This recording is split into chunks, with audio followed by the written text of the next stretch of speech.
is being able to live long enough to be able to retire and to be able to have enough money to retire without having to sell the farm.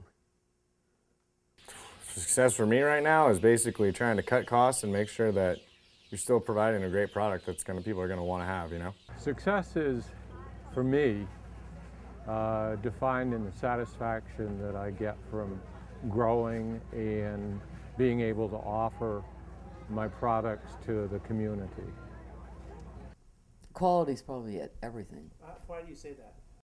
Because the more quality you have, the more they want it. They want more of what you have. Pretty much whatever I plant is sold when I plant it, which is really nice. Oh, you can't get a better group of people. The support that we get in this business could not be better. You're not just thrown out there and go, we'll figure it out, you know? Passion. Passion. There's something about feeding thousands of people a week. It's good for your heart. The main thing, we like it. That's number one. If you wouldn't like it, you wouldn't be doing it. And then you got to really, like I said before, you just got to be pretty tight on your management, because if you don't watch it, you're not in business. Success is also just a matter of personal fulfillment, and farming is a really difficult way of life. It's more than just a job. It fits your lifestyle is part of success. And I think a final matter of success for me is really making a difference and changing the way we look at food and agriculture as a culture and as a society, and reconnecting agriculture to the environment and the community. Certainly, in my opinion, to be sustainable and to be successful in agriculture, you would have to be environmentally sensitive and respectful. You can't be removing from the bank account of the environment without paying back in. So for me, success in my operation is going to be producing a great quality goat meat, the best that I can put out on the market here locally within the Bay Area. That's going to make us more successful is selling direct to the consumer. You can't ignore the local consumer, especially here in the Bay Area, where there's lots of affluent consumers that are willing to pay a little bit of a premium for a superior product, and to put a face with the farmer and rancher that's actually raising that product. Success in agriculture to me is doing what you love and being happy. You don't always have to make money as long as you're happy. And I've learned that from my dad and my grandparents. And your dad and grandparents are? Kevin Lunny and Joe and Joan Lunny. What do you consider success in agriculture? Work. Don't be afraid to work. Treat people like you want to be treated, and be honest. Otherwise, it's going to catch up to you. To really be successful nowadays, especially with like around here in Marin, the rent cost of living up here is so much higher than anywhere else. But this is where the market is for all this stuff.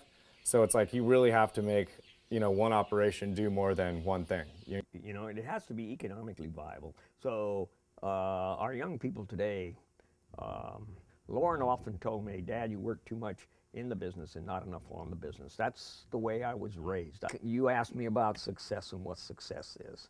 And, in any successful man's or woman's life, they've had many failures, and the only way to achieve success is to have suffered some failures someplace along the line. Now I'm becoming philosophical, but I think the changes that are going to make our operation more successful is diversifying so that we don't have all of our eggs in one basket per se.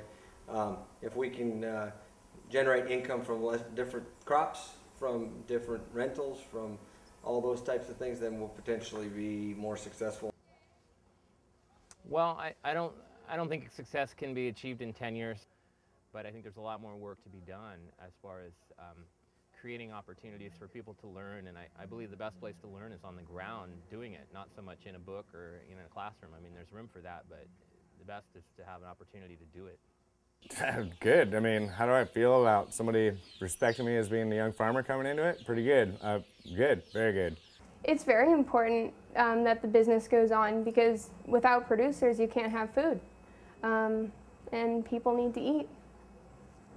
I know she can do, well, she knows just about all the aspects of feeding and what goes to what and all that kind of stuff already. So she's off to a good start. Awesome.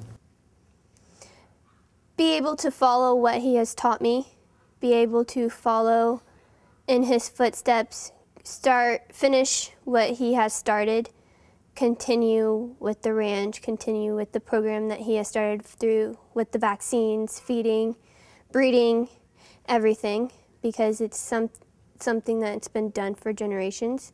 It's something that I know how to do, something that I practiced.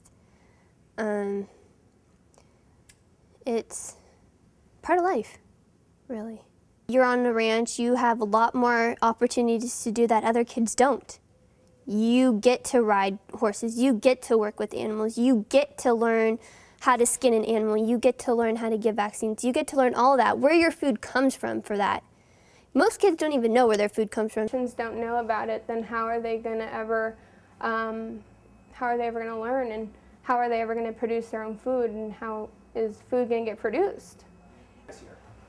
Well, I know what keeps me here is being happy and watching, my parents and my grandparents be proud of us, and knowing that it will go on with the generation that's us. Mm-hmm. Yeah, I love it here. I wouldn't change it for the world. Well, just be honest about things, and don't say you're going to do something and don't do it. Just you set your mind to do something, you better do it. Got any last words for the camera? Yeah, goodbye. Hey, it's better than working in the city, I think.